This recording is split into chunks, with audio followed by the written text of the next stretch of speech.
Hello. Hi. Hope you're well. Hope you're slow. Hope you're wavy. Hope you're wavy. Hope you're wavy. Hope you're doing good.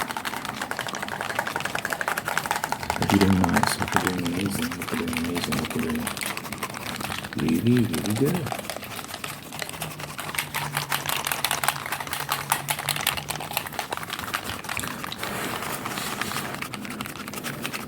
This morning I watched Tom Aspinall interview with Piers Morgan.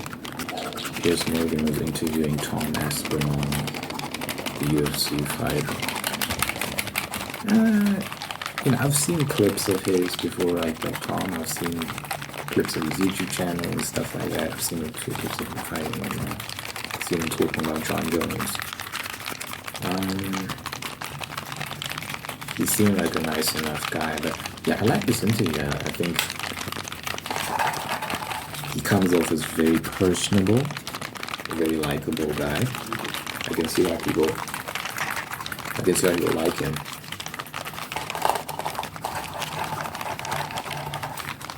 It's just interesting hearing him talk about his life, his relationship with his father. I like the fact that he's married and has children. I think he's got 3 kids. How old is he? I think he's 25, which is insane, because that means he's 1 year older than me, if that's true. I don't know if that's true though. Tom Aspinall. No, yeah, he's 31. I don't know where I think he had his first kid when he was 25. I think that's why I mixed things up. I think he had his first kid when he was 25. No, I don't know where I got the 25 from. Because he said his oldest is 8 years old, so that wouldn't make sense for his first kid to be at 25. I know one of his kids is, I think he has 6-year-old twins. Are his kids, are his twins 6 years old? I don't know. I don't know. I don't worry about all that. Yeah, he's an interesting guy.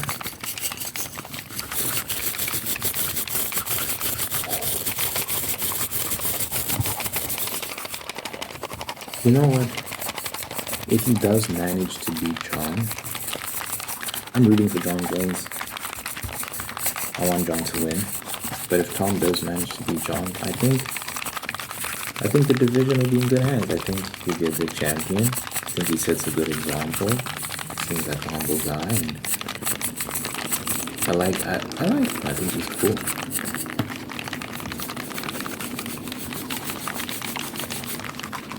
Sometimes I do get suspicious of the whole nice guy vibe. Some of these guys that act really nice. Sometimes I'm like, is this an act? Is he like an asshole behind closed doors or something like that? I do get a bit suspicious, but hey man, maybe that's just how he is. Maybe that's really him. He seems like a nice guy. He does have a bit of edge to him. He is a bit cheeky. He has a way of getting on people's nerves, like he's Piers. He got under Conor McGregor's skin. Obviously, Jon Jones finds him annoying, and I don't know who else has issues with him. But he does have the ability to be a bit spicy here and there. But overall, I think he just comes across as a humble guy. So yeah, I wouldn't be too mad at it if he won. I think, like I said, I think the division would be in good hands if he does win that match. And it seems like it's gonna happen. People keep saying Jon Jones is ducking. I think Jon Jones has been clear. He said, if I'm gonna do this, I'm gonna need to get paid.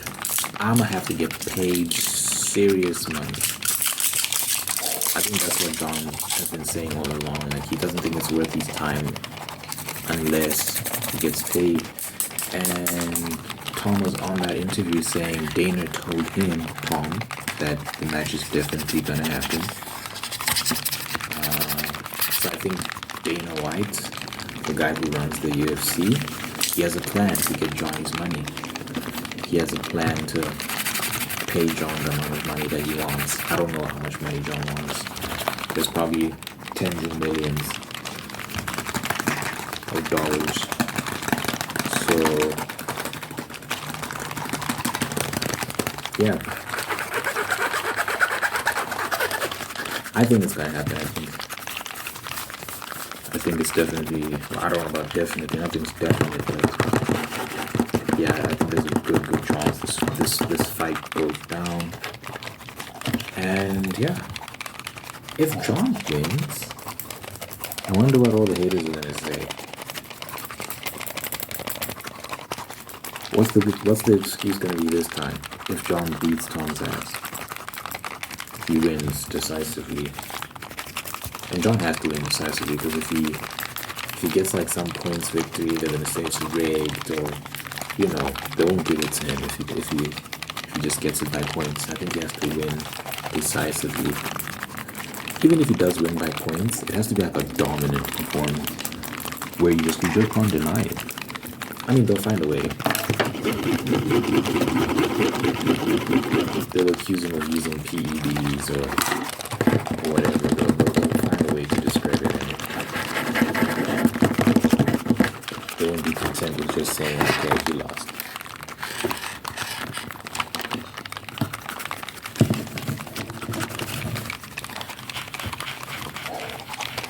Yeah, but if John wins, these people are not going to be happy. Oh my gosh. Because I think people want Tom to win also because he just represents the future of that heavyweight division.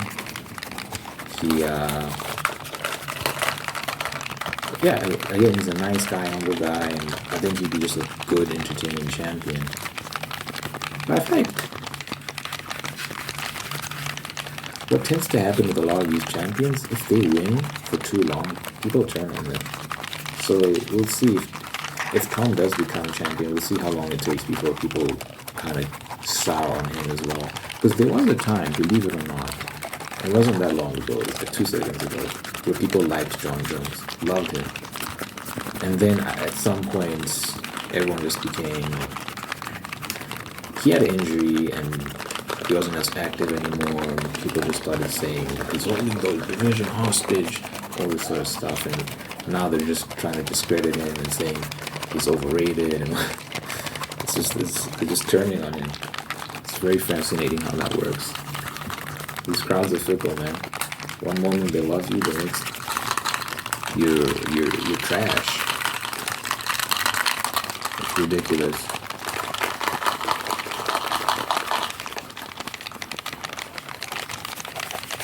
Regardless, I think they're both pretty great. Israel Adesanya is another example. They turned on him, man. Wow. I wonder if they're going to turn on Alex Pereira.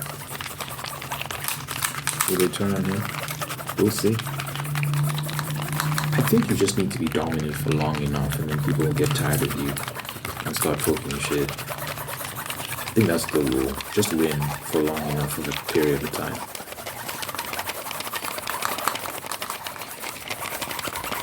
And people won't turn real sour real quickly.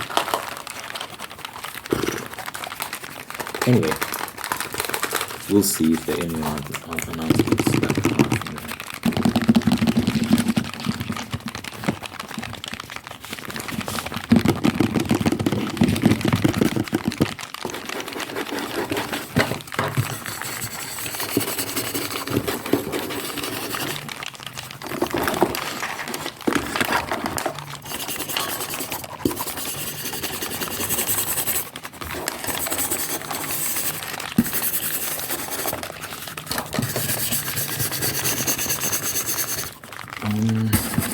I'm really proud of my album. I'm listening to it.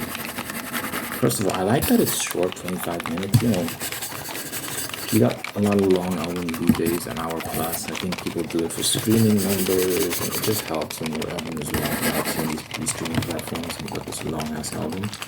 Got all these songs stacked onto it. But there's just something nice about a short, digestible album.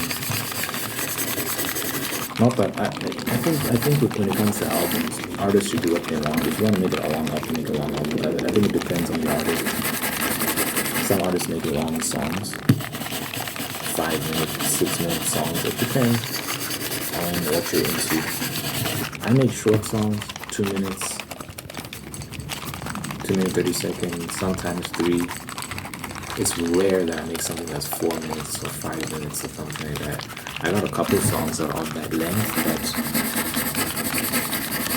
I don't force it, For me, it's just the thing of like, if it makes sense for the song, then yeah, the song will be lengthy. But I don't tell myself, oh, I want to make a long song today. It has to be 5 minutes. Because if I try that, it's probably going to be bad. I've found that you can't force those sort of things. Because again, you also need 5 minutes worth of lyrics, which is not a joke. That's serious. Because at some point, you're just going to start rambling, talking nonsense. So it's not a joke to say I want to write 5 minutes worth of lyrics. So for me, it's just like when the inspiration hits, it hits, and I find myself writing and writing. There's a song, I think it's called Both Sides of a Fence, something like that. Let me Google.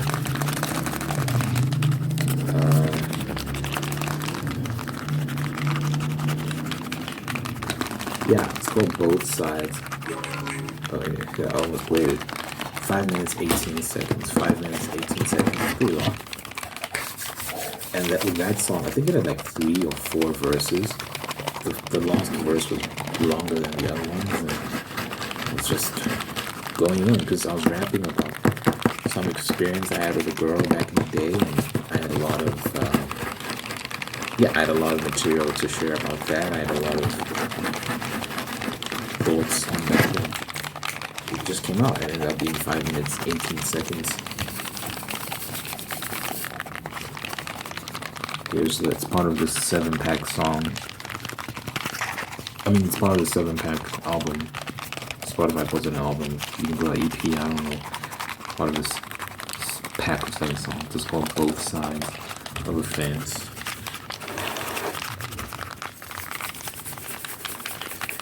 If you want a link to my artist page, it's in my description. But you should really be checking out my album. My album, like I was saying, it's really good. I've listened to it a bunch of times.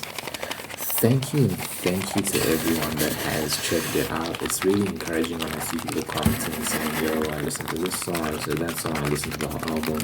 It means a lot, guys, because obviously, as an artist, you want people to consume your art. So it's nice when people check it out and listen and digest and let their thoughts be on all these sort of things.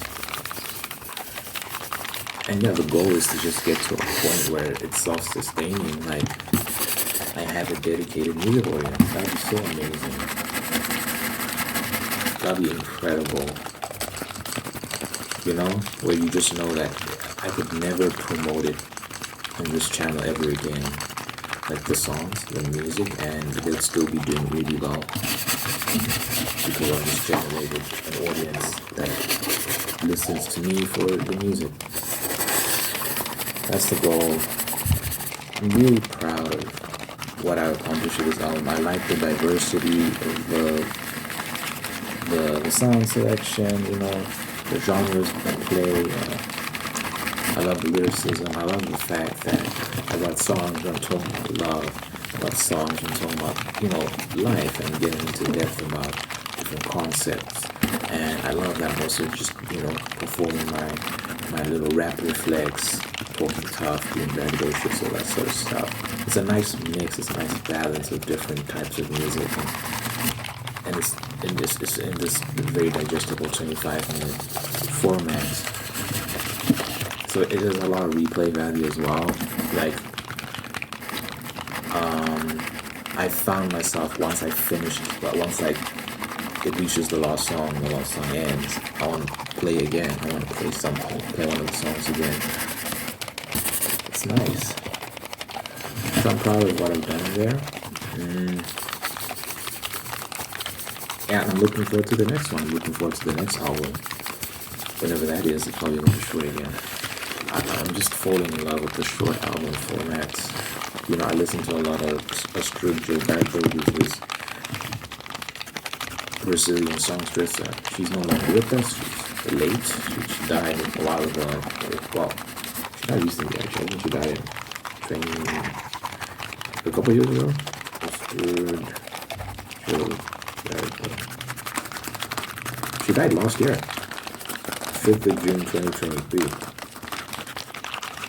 She's got this photo I like of her where her nipples are poking out of her shirt a little bit. Can you see that? Look at that. You can see a bit of nipple. I like looking at this photo from time to time. But yeah, she's great. She makes great albums, or she made great albums, and they're short. I just like the short album format. I'm looking forward to traveling, seeing different places around the world and making music about my experiences. That'd be so fun.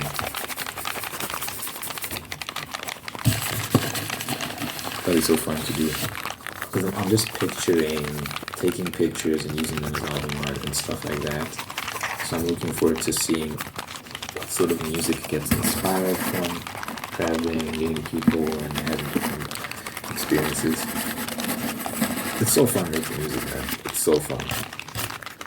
And it's fun being an artist that can toy with different genres as well. When you're limited to one genre, like, it's like, yeah, you just have a narrower scope of what you can create and how you can express yourself and what you can talk about. I feel like I tap into different genres for different things sometimes. I don't make that many love songs. Like, I don't make that many rap songs that are about love. I have several. Yeah, I have quite a few actually, like rap songs that are about love. But I find that if I want to talk about love on a song, I sing. And that can take the form of maybe some R&B vibe or a more classical soul, bluesy kind of vibe.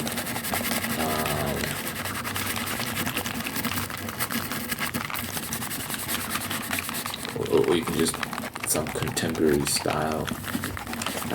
But yeah, just singing tends to be my medium of choice, style of expression, style of choice, whatever, when it comes to talking about love. And it's fun. Different genres are just great for different types of expression. You can talk about anything in any genre, really. There's no rules. But yeah, I just feel like you have more range when you can toy with different genres, of course. I like it. So you should definitely check out the album. I'm very proud of it. More music on the way. I'm gonna take a break for a while. Let's finish up my book. I finished up a long chapter of my novel. I posted this on my community tab. I was just thinking about the concept of having a certain amount of readers, like how many readers do you want? And I was just thinking, it would be nice if this book sells, but at the same time, realistically, I'm just at a point where I don't have that much reach. So it's like, okay, I think if I'm fortunate enough to get at least 10 people to buy the book and read it in its entirety, that's a lot. 10 people who can get the book and read it from front to back. Because it's gonna be more upwards of 300 pages for sure. So it's quite the commitment to make, to read a book that long. 300 plus pages. So for someone to not only read it but enjoy it, 10 is almost a bit ambitious. but I'm hoping I can get 10 people to read it and go and rate it on Amazon, rate it 5 stars. We'll see, man. We'll see. But yeah, that's my focus right now. I'm taking a break from music and just focusing on this novel. I'm about to finish. I will finish this very lengthy chapter that I've been writing, and now move on to what might be the second last chapter. I'm not sure. We'll see. It might be the second last. Maybe third last. If not third last, fourth last. And then I'm gonna enter the editing phase. The editing phase where that's gonna also be something very important. I don't wanna rush that. I saw a quote about like how writing is rewriting. So rewriting is such a big part of the writing process where you're adjusting your sentences, you're phrasing things differently, you're adding new ideas, you're reworking old ideas, you're making it more presentable, and so much of the work of the novel writing process gets done within the rewriting process. So if you were to get the book as like in the before I finished rewriting, so if I finish it now, this draft that I'm working on, I just send it to you as is, it's just not, it wouldn't be complete. It needs to go under revision so that I can see what needs to be changed, if there are any plot holes I need to plug up. Because when writing this first draft, this is not my first draft, this is like, I thought it was my first draft, but I realized I've actually been writing this story for like a year or so. So there's been different iterations of it, but I've been trying to write a pilot novel for quite a bit now. It's been about a year. But anyway, what am I even saying?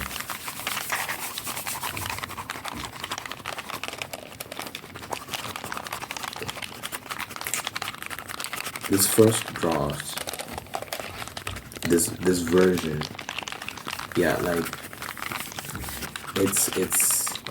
it's more so just to complete the story. You've got the general story, you know what happens. It's not general, it's the story, you know the details, the ins and outs of what happens.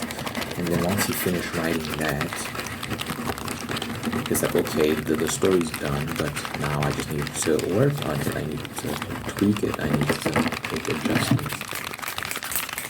So it's actually not done, but it's done for, it's almost done. It's structured.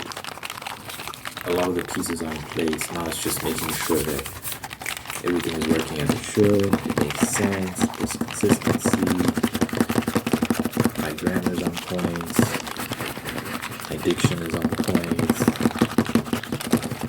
One thing that I'm picking up on and getting better at is adding detail. To my narrative. So that's one thing I'm going to be going back and also working on, is just adding more detail. One thing I love doing is using AI to write scenes for me.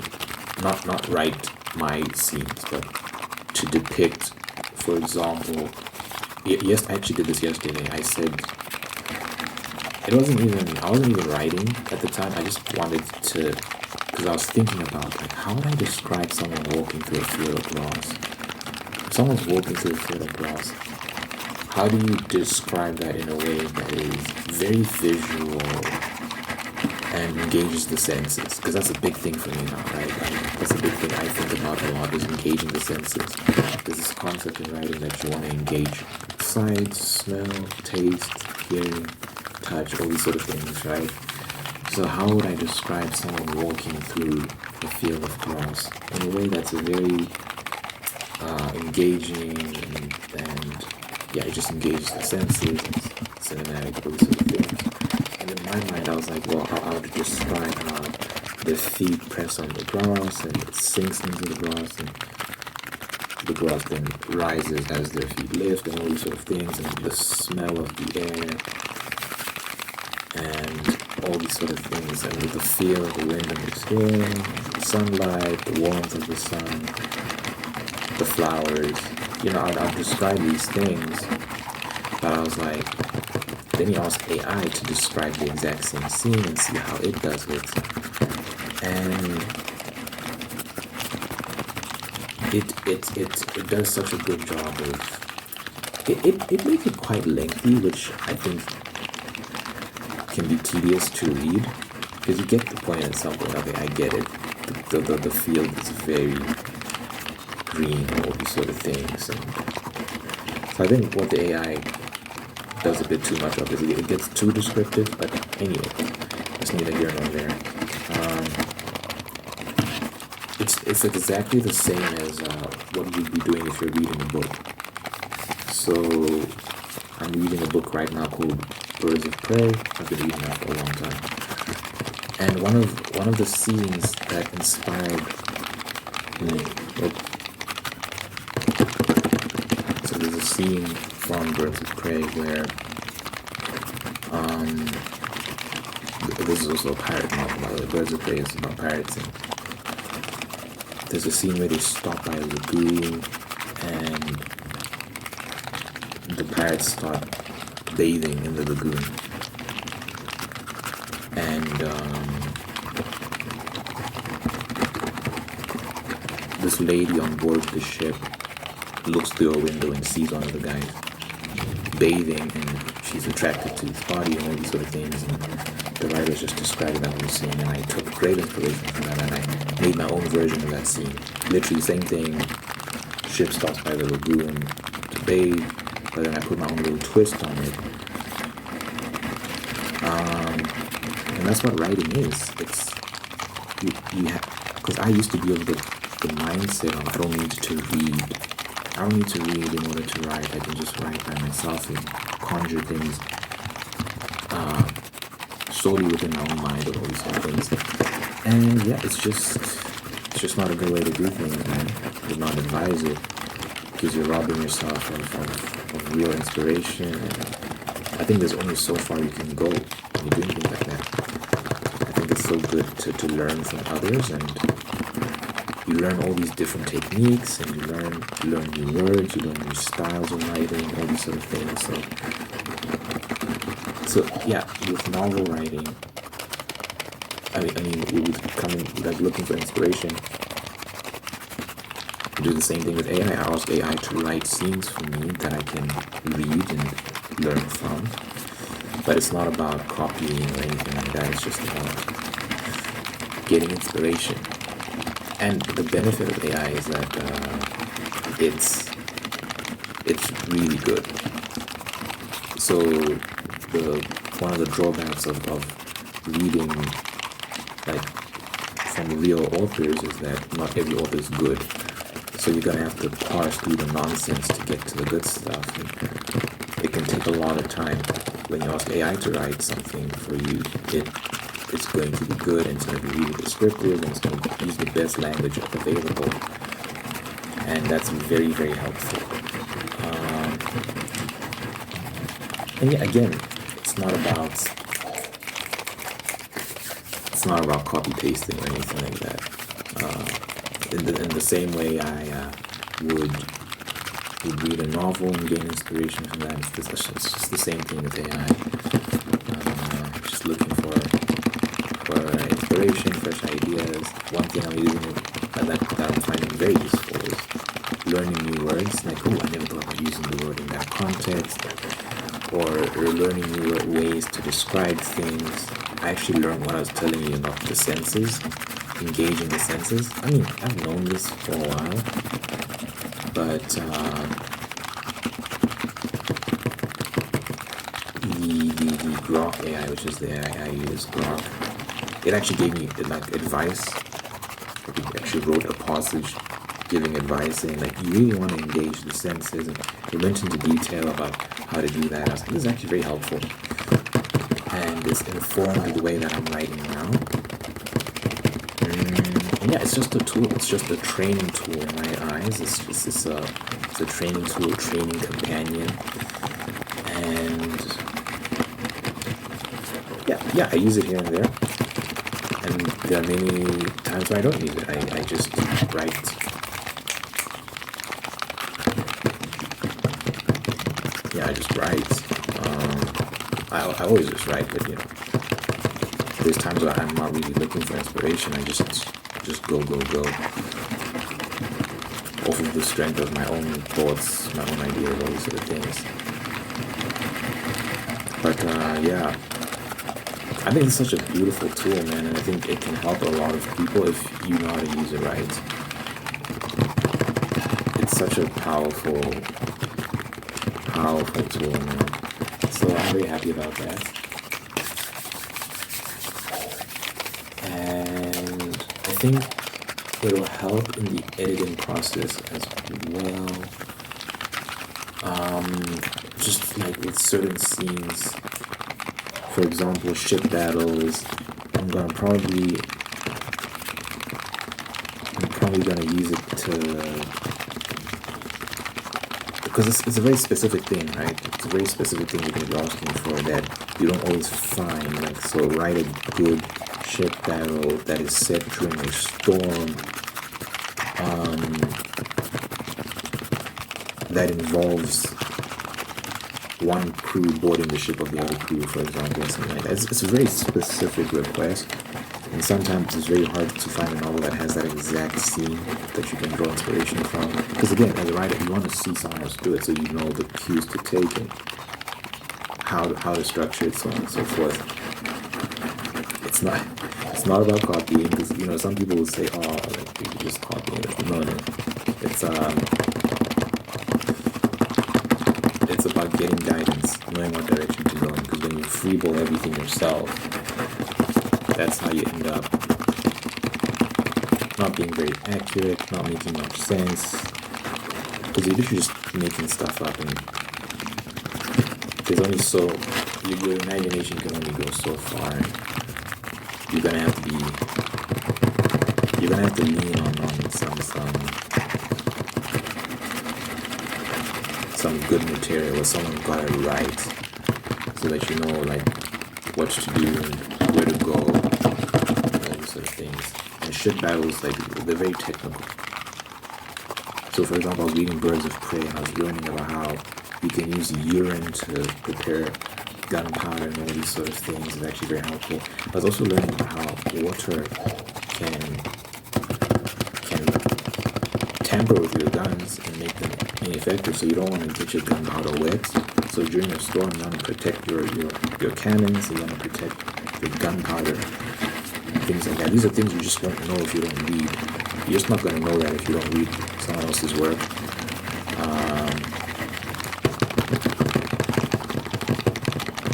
What else did I learn from Birds of Prey?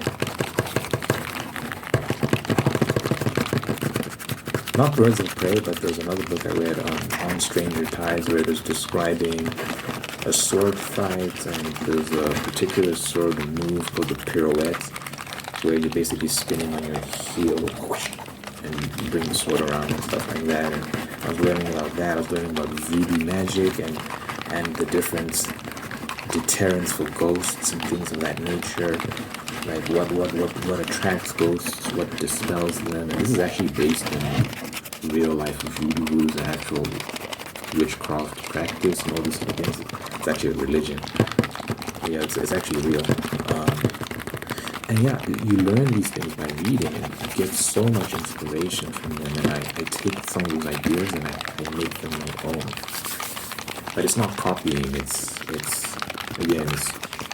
drawing inspiration, and then your job as writers to then apply that in your own way that makes it unique.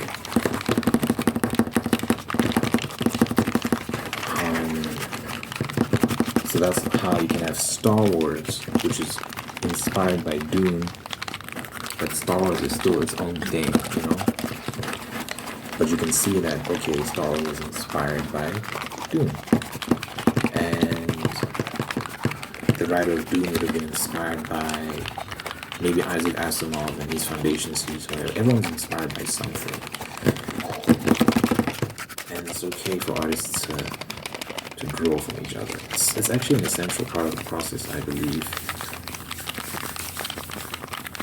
because then you're building off of each other, and it gets bigger and better and greater. And well, what that does, now that I'm thinking about it, is it ensures that the artists of the next generation are going to be better than the artists of the previous generation.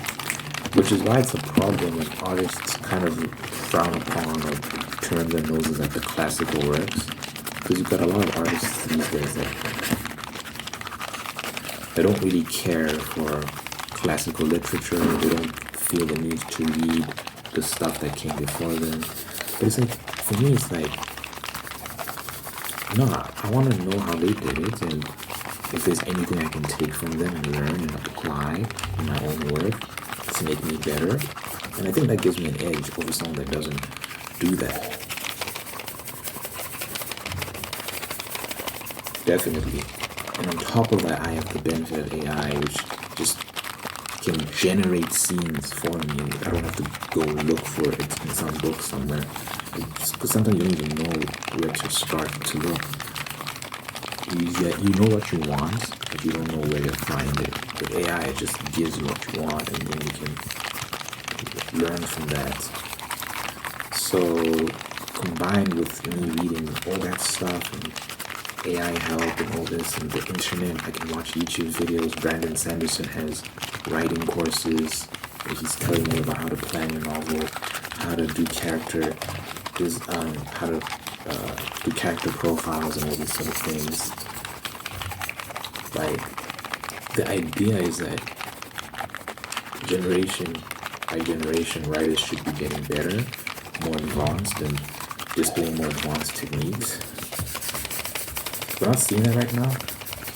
But I just feel like that's because we're not utilizing everything at our disposal. In the internet age, we should be super advanced as writers. We have all these tools. It should be easier to be good at writing.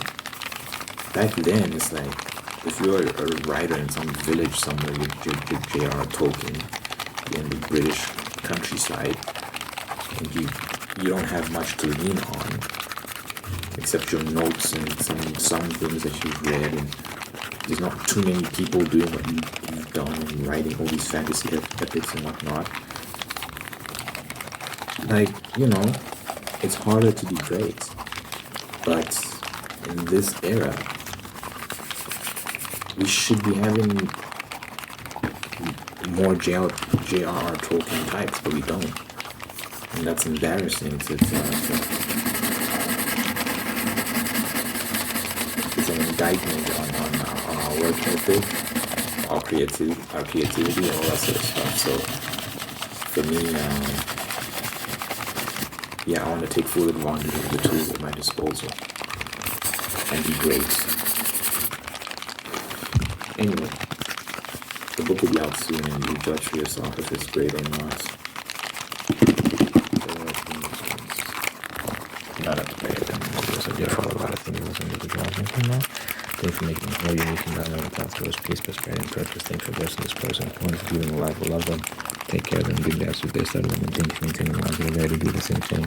Thanks for blessing this person with love and marriage and sustain that love and marriage and making them very, very happy. Thank you for blessing this person with a spirit of gratitude so they can give thanks for all the wonderful things in life, and by giving thanks they can find peace, contentment, and attract even more blessings. Let your presence be felt in this person's life, so let your God, let your love, and be there for that good health, long life, and happiness over this person, everyone I care about. In my name I pray, in Jesus' name I pray. Amen, amen, and amen.